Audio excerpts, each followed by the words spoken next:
Let's start by storming Blackgate! What's going on, everyone? So welcome to the latest video. This is obviously part of a series where I focus on a specific director and rank that director's work from worst to best. Done such directors in the past such as Spike Lee, Spike Jonze, David Fincher, David Lynch. The list goes on. You guys can check that out on my director playlist down below as a part of this series. But guys, you clicked on this video, so you know that this time around I'm focusing on George Miller's films and ranking them from worst to best. Now, I'm filming this video as of October 2022. Well, late September, but we're about to go into October of 2022, so keep that in mind as of filming this video. George Miller has done 10 films, so I'll be ranking them from 10 being his worst to 1 being his best, and of course, my opinion.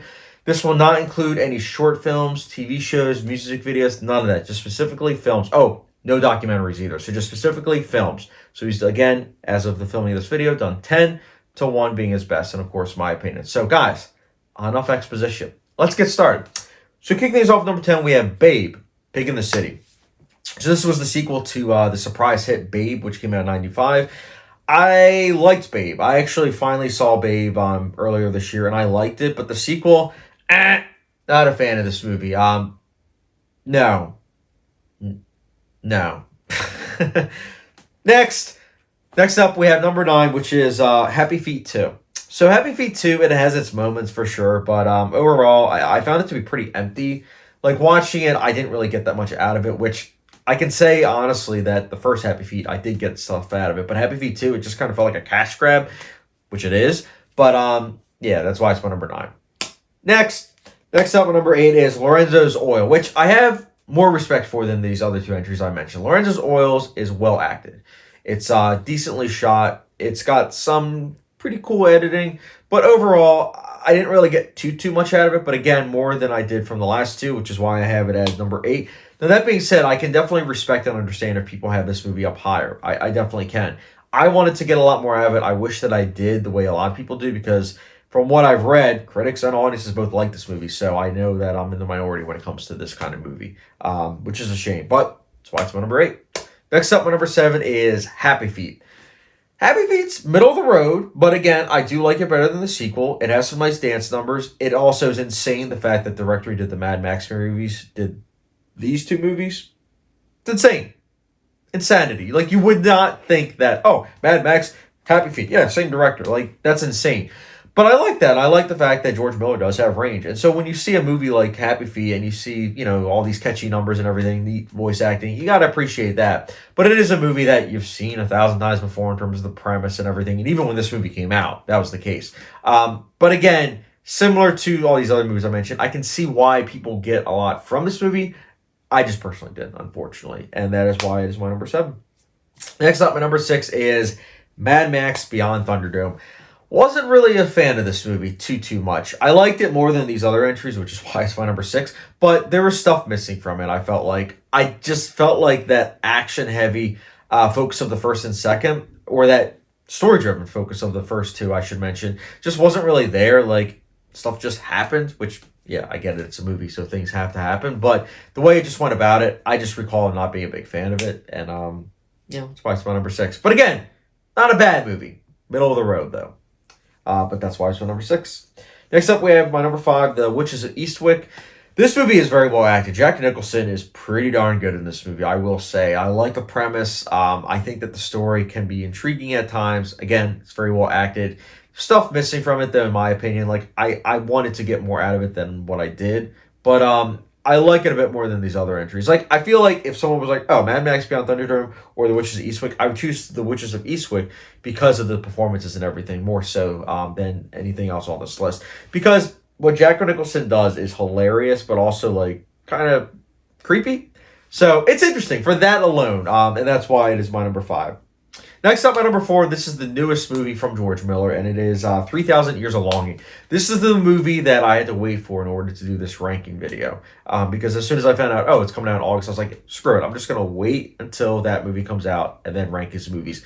This movie is okay. I think the filmmaking is outstanding, though. Like, truly it is. This one, though, I feel like falters because of the story. I just wasn't really that engaged by the story. It started out strong, but then as it progressed, I was just like, okay, so we're just hearing a bunch of stories. That that can be interesting, but the way it went about it, it was like more so less Life of Pi and more so I don't know, generic children's kind of movie, which it's not though, because it's geared more towards adults. So it felt like a weird mix of trying to cater towards adults whilst at the same time having storytelling methods geared towards kids. I don't know. It was something that I wanted to work because again, it is something that clearly George Miller is trying to go for ambition, trying to go for originality, and I always applaud that. But that was something that did falter. But again, the actual filmmaking is outstanding. There are so many shots in this movie that are just eye melting.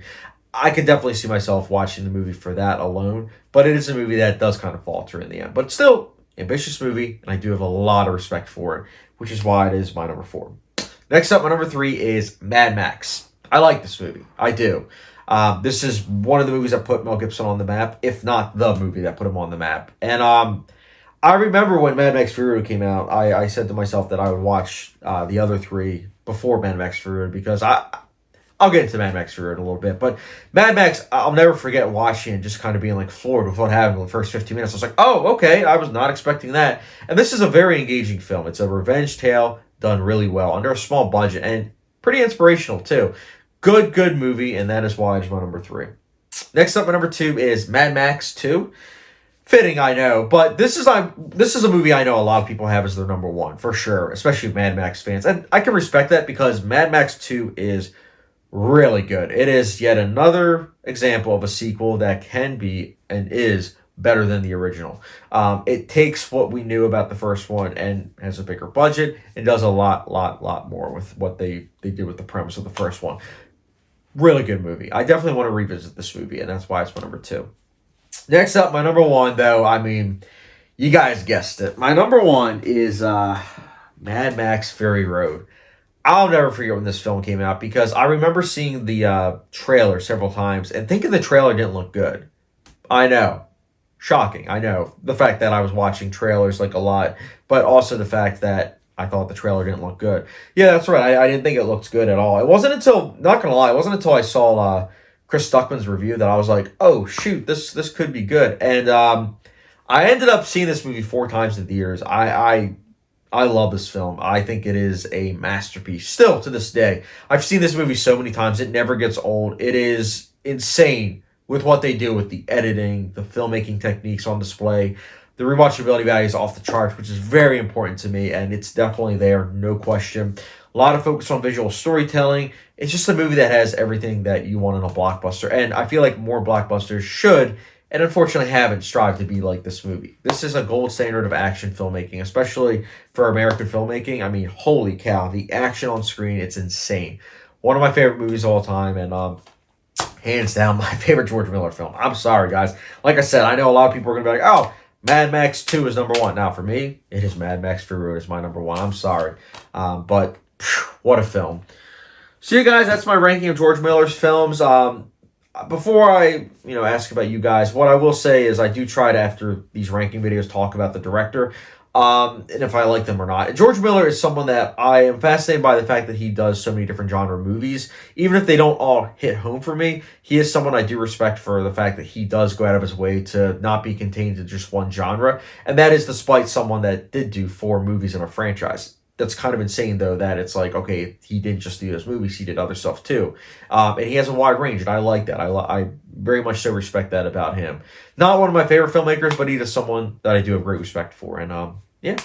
But, guys, let me know your ranking down below on George Miller's movies. Down below, what's your favorite, what's your worst? Let me know in the comment section down below. And as always, guys, don't forget the subscription, notification bell, and I'll catch you guys later.